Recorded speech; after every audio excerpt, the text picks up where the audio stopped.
verdade da fé, sem rodeios. Reflexões com Ricardo Gondim.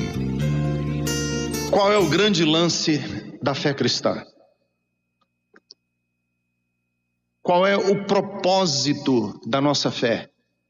A gente dizer, eu quero mais de Deus na minha vida, eu estou com sede de Deus. A gente ouve muito isso se falar, principalmente nos círculos evangélicos. Mas o que? O que nós estamos verdadeiramente querendo? Qual é o nosso objetivo? Você quer chegar aonde?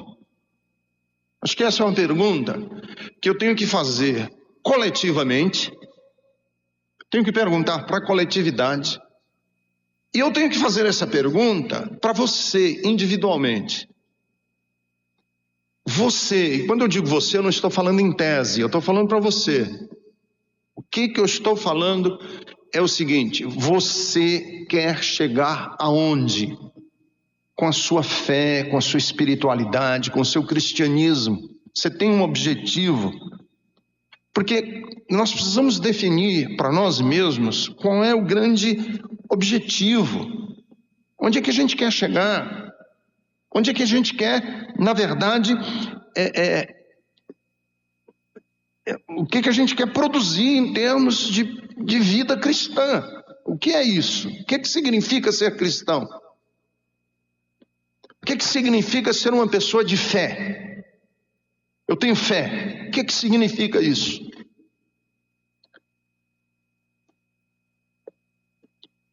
Eu acredito que o grande lance, o grande objetivo da fé cristã é o que Paulo diz aqui a partir do versículo 14. É que homens e mulheres, versículo 15 aqui do texto de Filipenses capítulo 2, homens e mulheres venham a ser puros e irrepreensíveis, filhos de Deus inculpáveis, no meio de uma geração corrompida e depravada, no qual vocês brilham como estrelas, como astros, retendo firmemente a palavra da vida. O que a gente quer? Nós queremos isso. O nosso objetivo como cristianismo é produzir homens e mulheres que sejam puros e irrepreensíveis, filhos de Deus, inculpáveis no meio de uma geração corrompida e depravada, no qual eles brilham como astros, como estrelas, retendo a palavra da vida. Esse é o nosso objetivo como cristianismo. Essa palavra de Paulo, ela tem, obviamente, uma ressonância do Sermão da Montanha.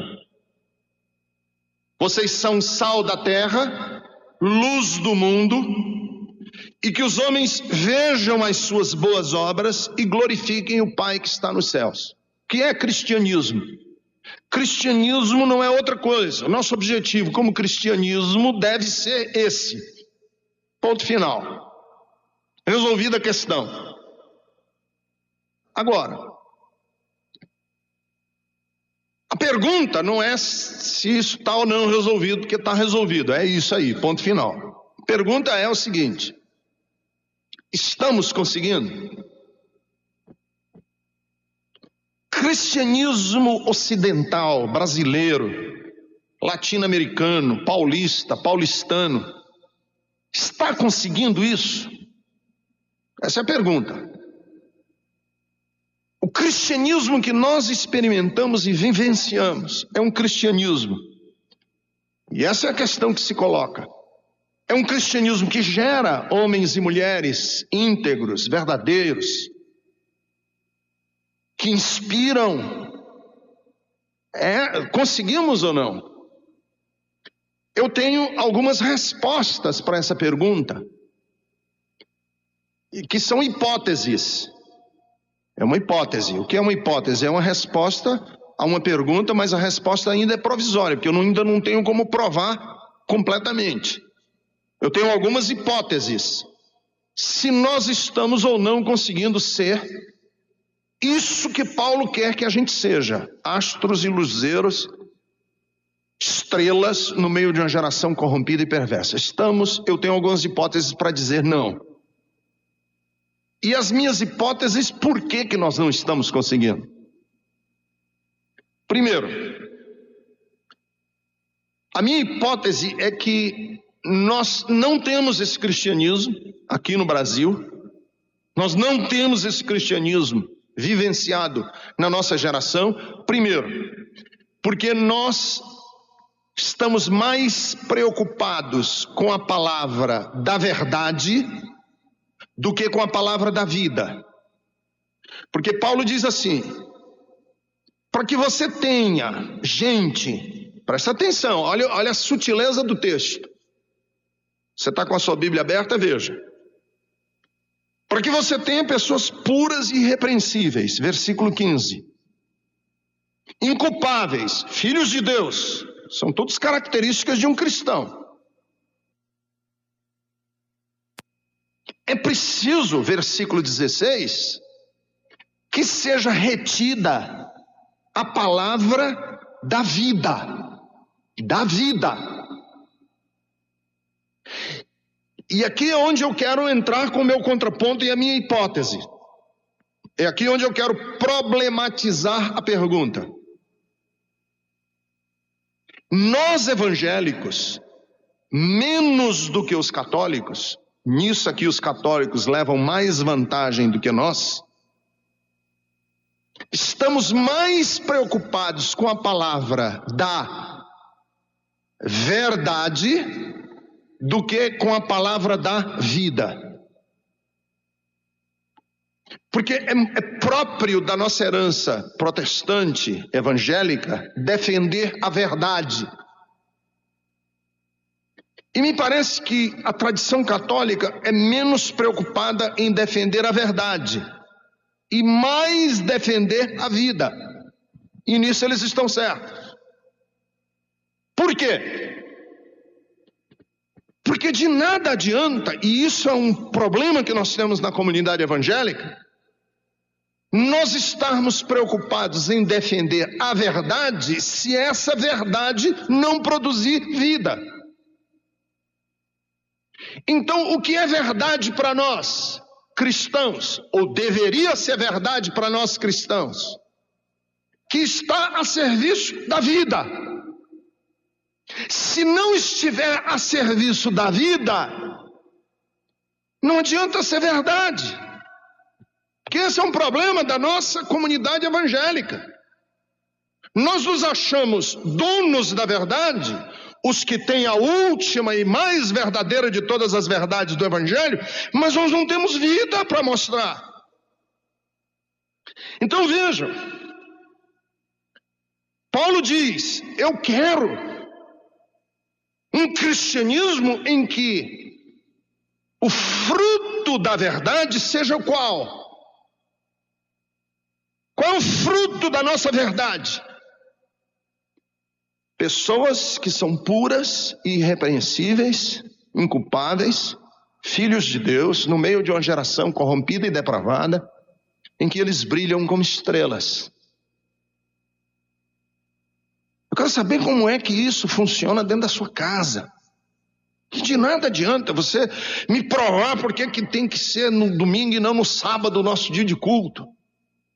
De nada adianta você me provar que a doutrina pentecostal e o arrebatamento vai ser antes da tribulação e depois da tribulação. Isso é importante.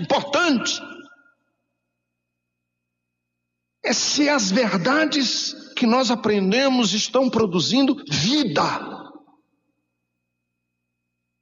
Palavra é da vida. Tiago diz que a sabedoria que vem de Deus gera pessoas como? Pessoas educadas, elegantes, dignas. Não é pessoas com uma reta doutrina. São pessoas humanamente bonitas, belas. Isso é que é o cristianismo. É que a verdade está a serviço da vida e não a vida a serviço da verdade. Então, a minha primeira hipótese, se você me perguntar e dizer assim, o cristianismo está conseguindo produzir homens e mulheres que sejam puros e irrepreensíveis, filhos de Deus, inculpáveis, no meio de uma geração? Eu vou dizer não. Aí você me pergunta por quê? Eu respondo, porque eu acho, é uma hipótese, uma resposta provisória, que um problema que nós temos, uma deficiência que nós temos na nossa fé, é que nós privilegiamos a verdade pela verdade e não a verdade pela vida. Porque a verdade tem que estar a serviço da vida, e a vida vem em primeiro lugar. O sábado foi criado para o homem, e não o homem para o sábado. Segundo, por que nós não conseguimos produzir pessoas que sejam bonitas, puras, irrepreensíveis, filhos de Deus, inculpáveis no meio de uma geração? Segundo, uma outra hipótese que eu tenho, é que eu penso, que um problema que nós temos no cristianismo evangélico ocidental é que nós privilegiamos os projetos institucionais aos projetos pessoais. Isso é um problema. E isso aí eu estou falando para mim agora. Eu sou o primeiro que preciso disso. Nós, os pastores, os líderes, temos uma visão de cristianismo muito coletiva, muito macro, muito institucionalizada. Então, quando eu falo assim, a igreja, eu geralmente estou pensando em quê? Estou pensando na instituição. Quando eu falo assim, como é que vai o cristianismo, eu estou pensando em quê? Eu estou pensando de uma forma genérica a igreja. Mas a igreja de Jesus não foi uma instituição. Jesus não fundou nenhuma instituição. E para os cristãos, deixa eu dizer, Jesus não era evangélico. E para os católicos, deixa eu dizer, Jesus não foi católico. Deixa eu dizer para mais ainda, Jesus não foi cristão. Jesus não foi cristão, Jesus era judeu. E ele não começou nenhuma igreja, porque Jesus não teve, presta atenção, um projeto institucional. Jesus lidava com pessoas, na informalidade e na periferia da vida. Jesus andava com pessoas, na informalidade e na periferia da vida. Nos sepulcros, nas beiras de rio e nas beiras de lagoas, nas carpintarias, nas cozinhas. Era lá que Jesus lidava com as pessoas, e ele não começou nada. O problema é que nós institucionalizamos e esquecemos que o cristianismo não pode ser confundido com a instituição. Então, o que nós estamos avaliando, quando eu digo assim, o cristianismo vai bem, a gente pensa assim, como é que vai a igreja que está na mídia? Como é que vai a igreja que está... Mas a igreja não é mídia, a igreja são pessoas. Quando Jesus disse assim, eu vou edificar a minha igreja, ele estava falando de pessoas. Gente, pessoas como você, como eu.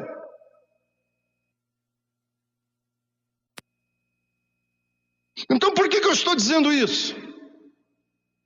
Que o cristianismo é incapaz, ou está sendo incapaz, de produzir homens e mulheres que sejam puros e irrepreensíveis, filhos de Deus, inculpáveis. Sabe por quê? Porque um cristianismo está tão institucionalizado que ele está hoje disputando palmo a palmo o mercado da mídia. Não tem nada a ver com a mensagem de Cristo. Por exemplo, a igreja se autofinanciar, disputando o mercado, entrar no mercado, entrar em empreendimentos do mundo corporativos. Isso aí é o cristianismo institucional que está perdendo de vista a sua missão, que é o quê? A nossa missão. A nossa missão é gerar homens e mulheres que sejam puros, irrepreensíveis, filhos de Deus inculpáveis, no meio de uma geração corrompida e depravada, no qual eles brilham como estrelas no universo, retendo firmemente a palavra da vida. Essa é a nossa missão. A fé cristã acontece não na disputa política. Vamos ter o nosso partido. Vamos entrar na política. Ter o nosso partido. A gente elege quem a gente quiser. Temos gente suficiente aqui para eleger o primeiro vereador. Nossa! Não é legal isso? Não é, é horroroso. Porque isso não é cristianismo. Terceiro, por que a gente não consegue gerar homens e mulheres que sejam puros, irrepreensíveis, filhos de Deus inculpáveis? Eu tenho uma terceira hipótese. É que nós hoje somos uma fé de resultados práticos. Nós conseguimos transformar o cristianismo em vez de uma incubadora em que estão sendo gerados homens e mulheres que são puros, verdadeiros, astros, estrelas nesse mundo. Tiramos esse foco e colocamos o foco do cristianismo em milagres. Então o que é cristianismo hoje? Cristianismo é o seguinte: os deuses que estão aí são fracos, o nosso é mais poderoso e eu tenho como provar. Está aqui uma fileira de milagres que prova. Isso é cristianismo hoje. Esses deuses aí são mentirosos, o nosso é o verdadeiro, e para provar que o nosso é verdadeiro, deixa eu te mostrar. Fulano aqui estava pobre e agora conseguiu comprar 3 celulares, aquele ali não conseguia coisa, agora tem emprego, aquele ali comprou um carro novo, aquele ali... os remediados estão melhorzinhos na vida. Paguei minhas contas. Resolvi o problema do meu filho que estava com um caroço aqui, olha aqui, sumiu o caroço. A glória a Deus, vamos dar glória a Deus, Deus é Deus de milagre, esse é o Deus verdadeiro. Colocamos Deus, olha o que nós fizemos, para disputar a grandeza dele com deusinhos menores, e nós vamos mostrar que o nosso Deus funciona. Aliás, isso aqui para mim é a blasfêmia das blasfêmias, me perdoe. Eu já ouvi essa frase na boca de alguns crentes que me deixa louco. Pastor, eu quero um Deus que funcione. Eu digo, cara, Deus não é torradeira que funciona.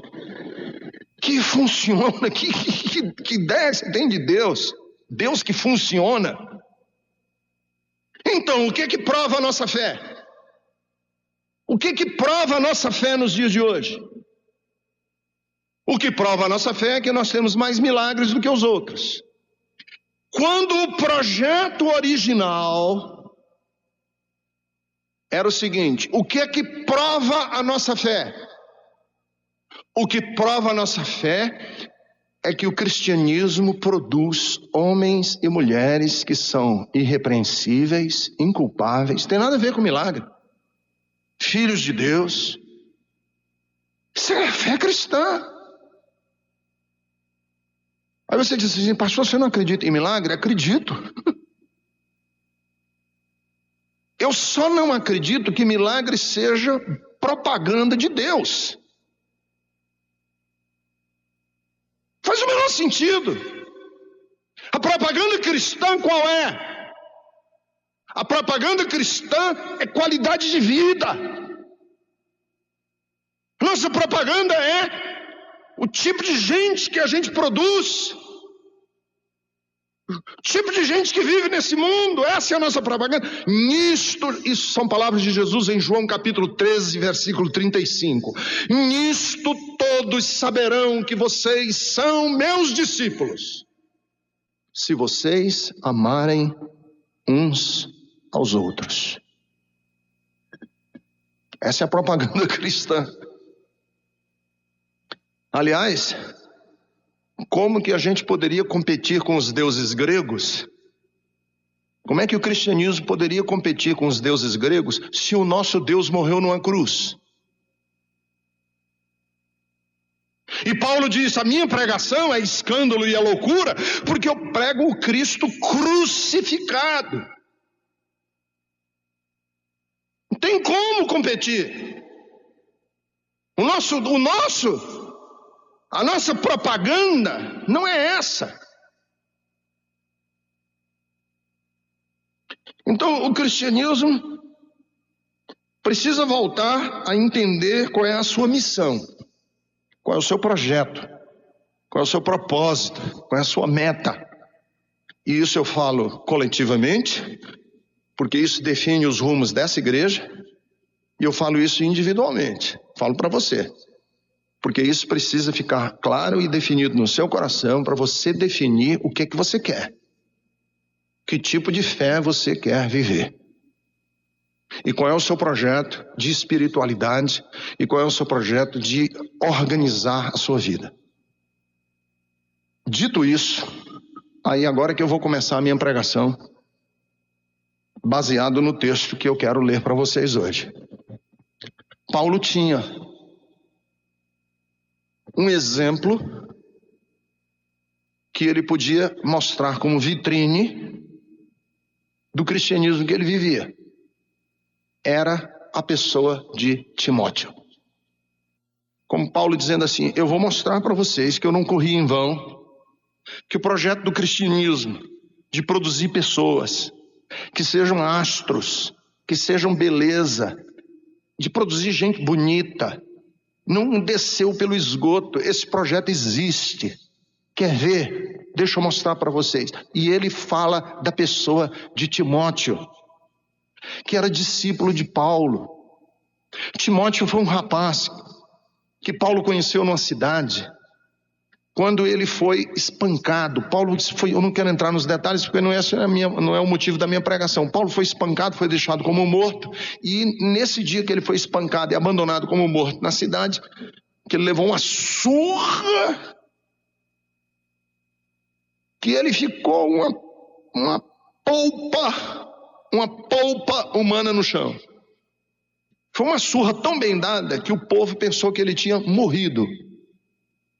E nesse fuzuê, ele encontrou esse rapaz chamado Timóteo,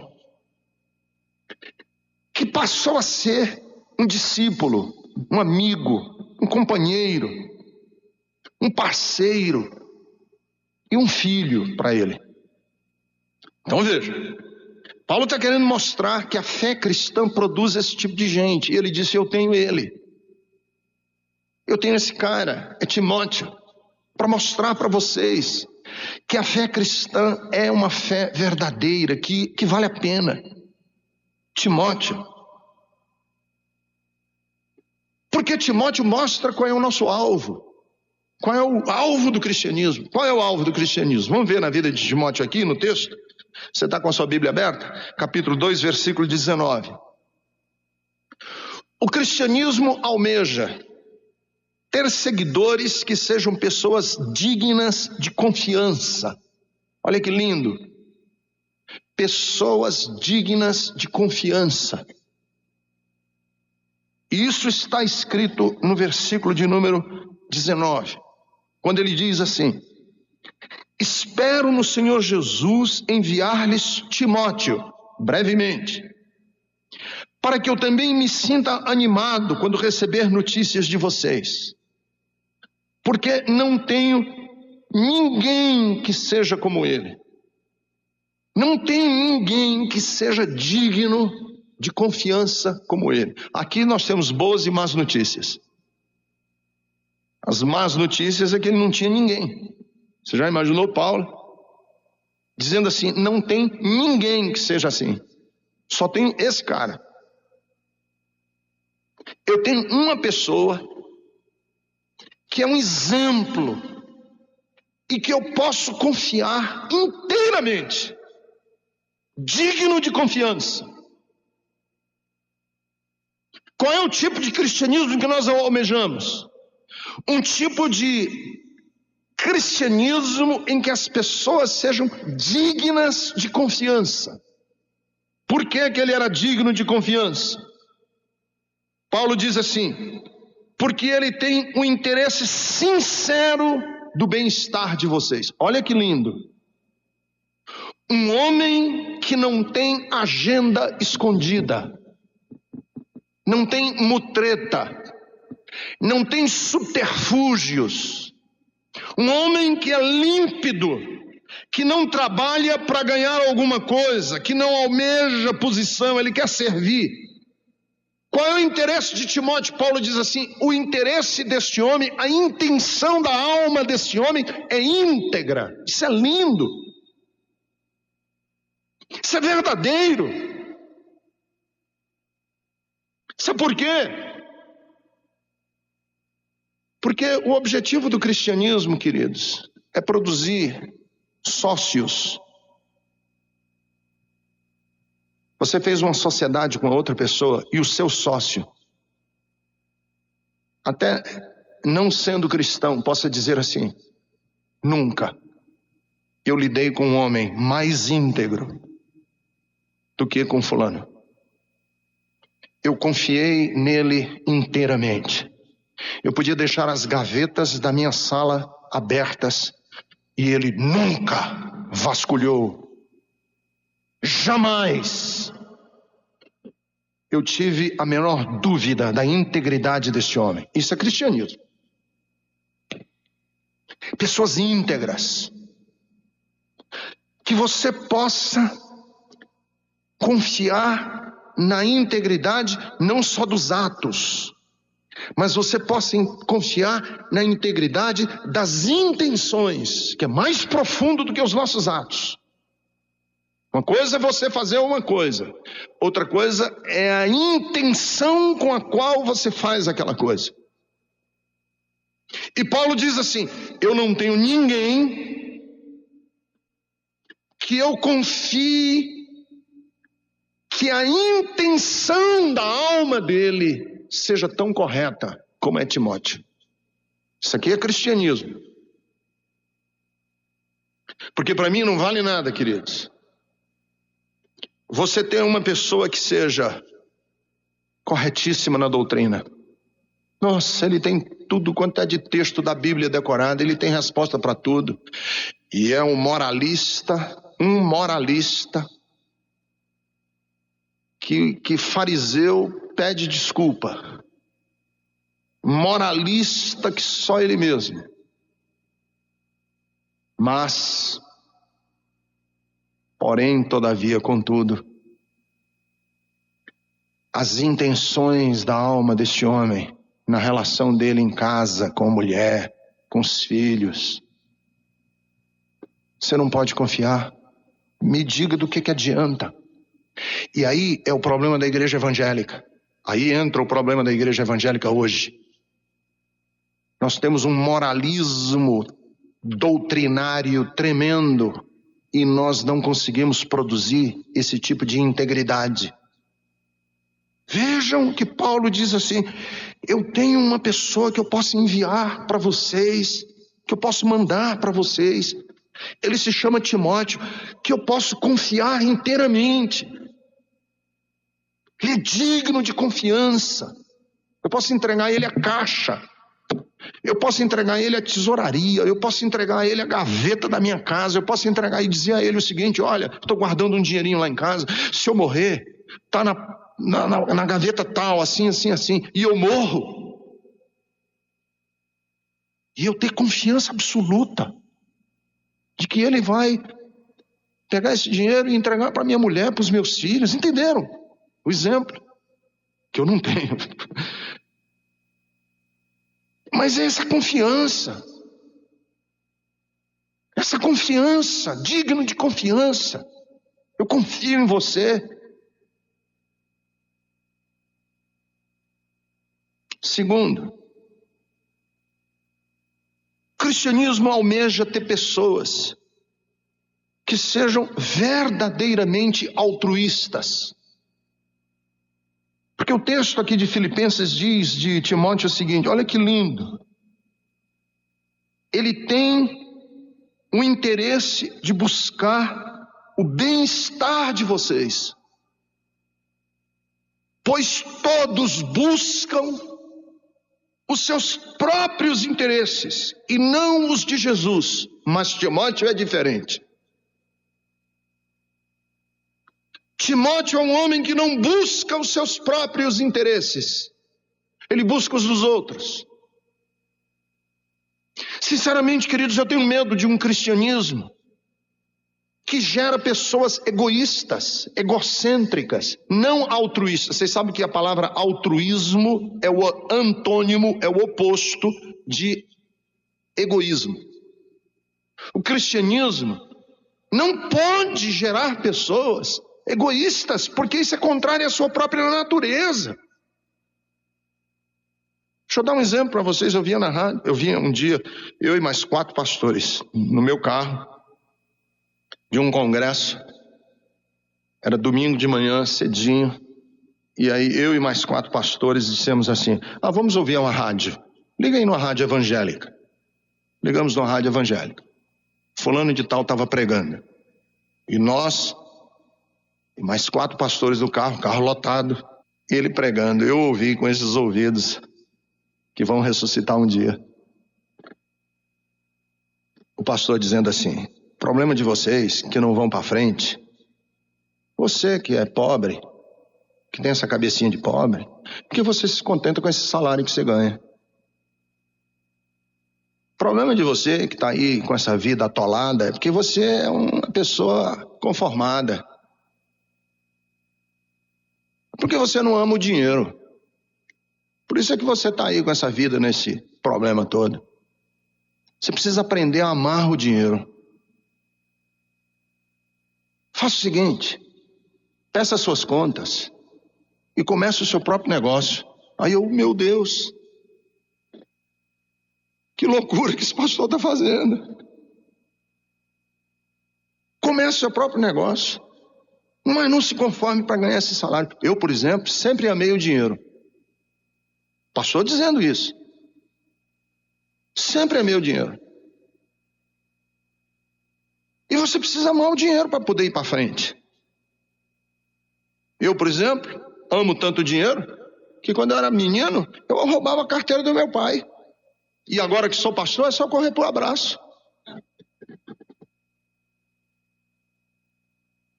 Aí eu fiquei pensando, na hora que eu vi isso. Eu sou pastor de uma comunidade que ensina as pessoas a amarem o próximo, a querer bem ao próximo. E ainda assim tenho pessoas na minha comunidade que são egoístas, que só olham para o próprio bico do sapato, que não olham para a vida. Imagine se eu tivesse uma igreja que eu ensinasse as pessoas a fazerem exatamente o que Jesus disse que a gente não devia fazer. E que Paulo disse que o amor ao dinheiro é a raiz de todos os males, está escrito na Bíblia. Que tipo de fé nós estamos produzindo? Que tipo de gente nós estamos produzindo? O que é que o cristianismo se transformou nesse país?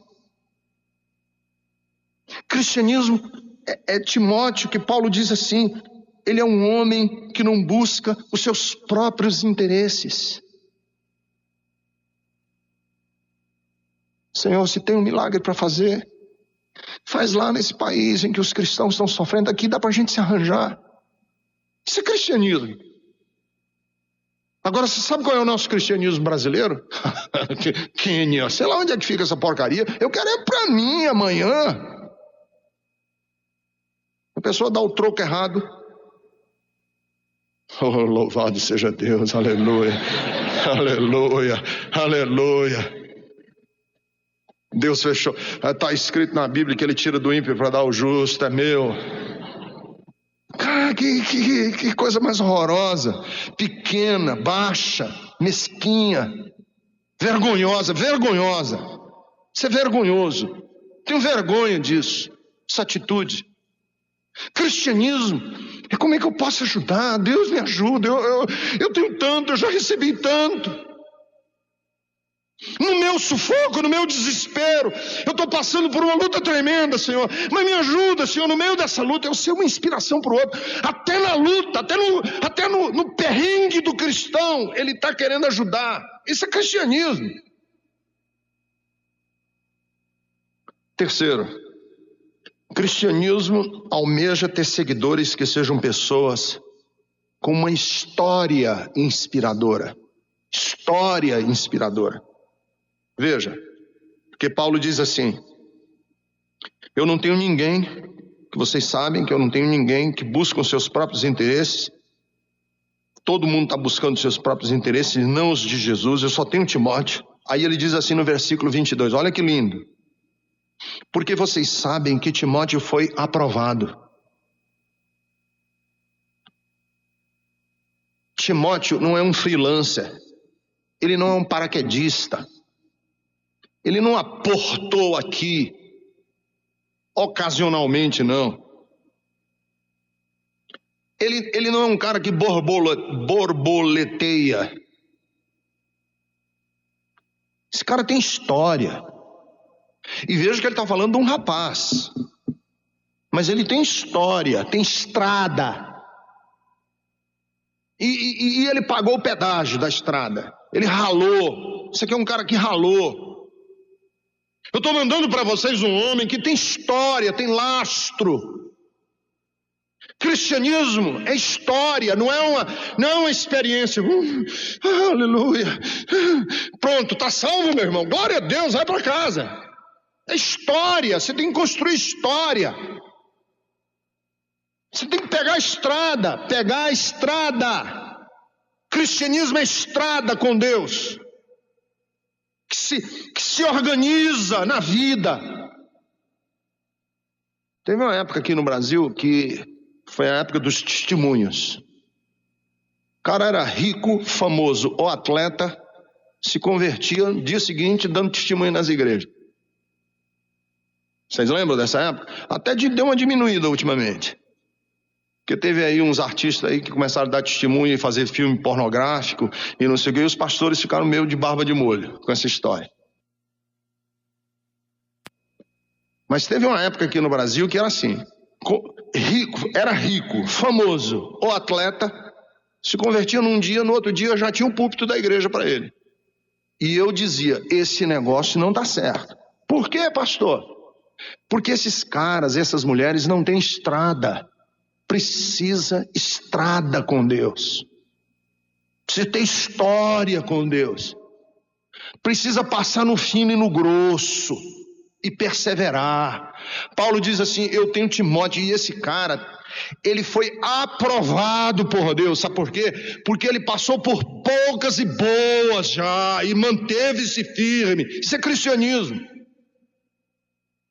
Porque a maior virtude do cristianismo, sabe qual é? Perseverança. É a maior virtude da fé cristã. Aliás, eu repito na Bethesda há mais de 20 anos. A rainha de todas as virtudes é a perseverança. Todas as virtudes dependem da perseverança, todas. Porque o cara disse assim, ó, fulano de tal, olha, eu vou lhe dizer, eu nunca vi uma pessoa mais mansa no mundo, foi ele. Mas você sabe, ele endoidou, deu um tiro na cara do outro, está preso. O que adiantou a mansidão dele? Ser manso precisa perseverar. Não honesto, mas deu um desfalque lá na empresa.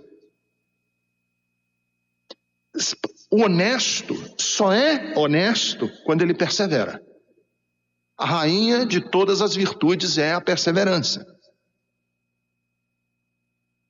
É tão importante na Bíblia a perseverança que está escrito que pela perseverança você salva a sua alma. Está escrito na Bíblia. É na perseverança que vocês salvam a alma de vocês. O justo vive da sua fidelidade, da sua fé.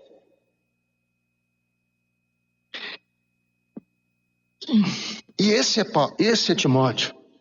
Tem história com Deus. Cristianismo que não tem história não é cristianismo.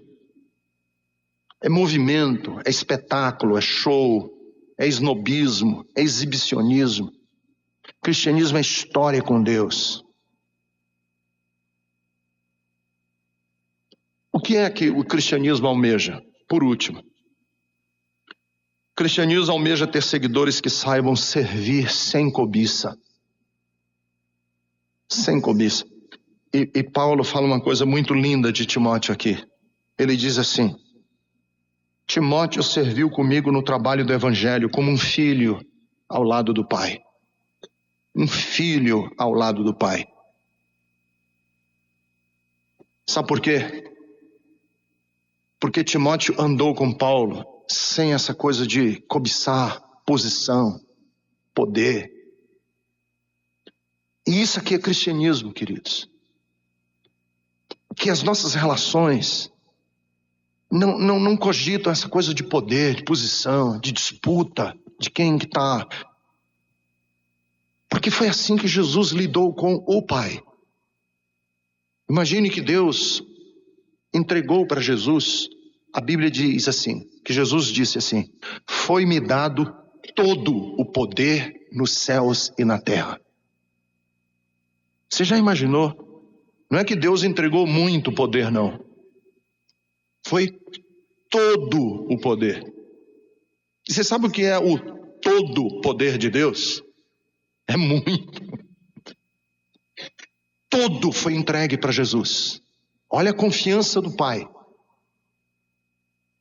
Que podia pegar esse poder e se insurgir contra ele, como muitas vezes já aconteceu, de alguém dar poder a outra pessoa e a pessoa usar aquele poder exatamente contra quem lhe deu. Muitas vezes aconteceu isso na história. Aliás, aconteceu com Lúcifer. Aconteceu com Lúcifer, que ao receber poder, disse: agora eu posso, agora dá para pegar ele. E aí a Bíblia diz assim: e Jesus, recebendo todo o poder, abriu mão dele e foi servo, homem, e se sujeitou à morte. Abriu mão de todo o poder. E Paulo diz assim: foi assim que Timóteo me serviu, como um filho serve ao pai. Isso não é lindo? Você sabe por que eu estou dizendo isso? Porque nas nossas relações pessoais, muitas vezes acontece, sabe do quê? E isso eu acho horroroso. Vou logo adiantando, antes de eu dizer o que eu vou dizer. Eu acho abominável. Sabe o quê? Uma mulher chega para mim com o marido, diz: pastor, nós vamos nos separar. Eu digo: nós vamos nos separar. E deixa eu te contar. Aí pega tudo aquilo que ela tem de trunfo contra o marido e joga no ventilador. Isso é indigno. Isso é horroroso. Sabe por quê?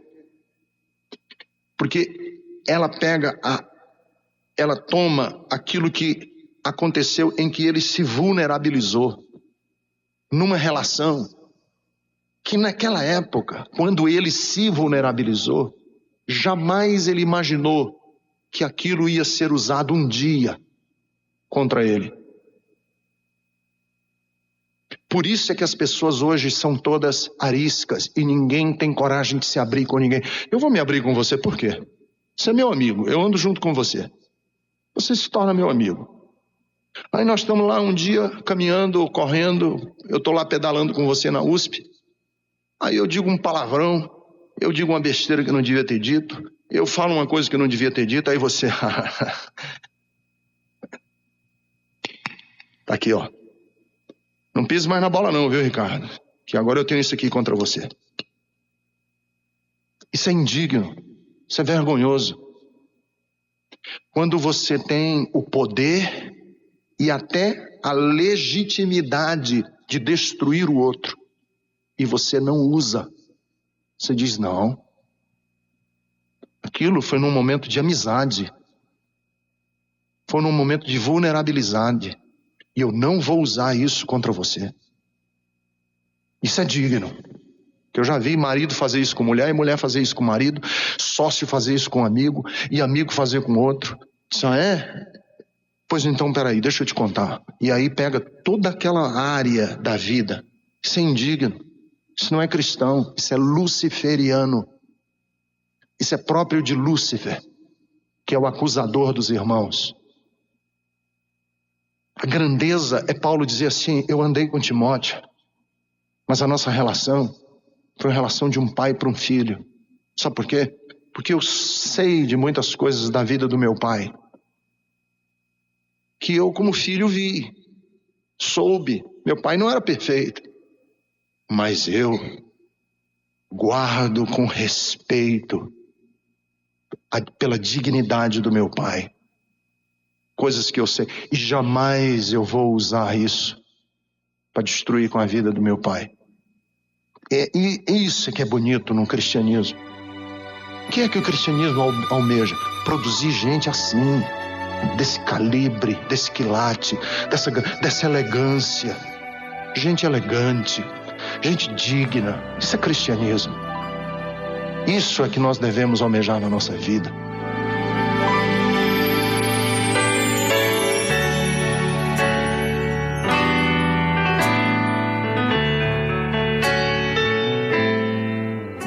Pai bendito, após esta reflexão nas Escrituras, somos gratos a Ti de todo o coração pelo Seu amor, a Sua bondade, e aceitamos o desafio, Senhor, de sermos parecidos com Jesus, de oferecermos ao mundo a face de Jesus, os gestos de Jesus, o coração de Jesus, através da nossa própria postura, do nosso jeito de viver, e mais ainda, Senhor, oferecer àqueles que padecem e que sofrem o serviço de resgatá-los, o serviço de salvá-los, o serviço de ajudá-los na sua caminhada.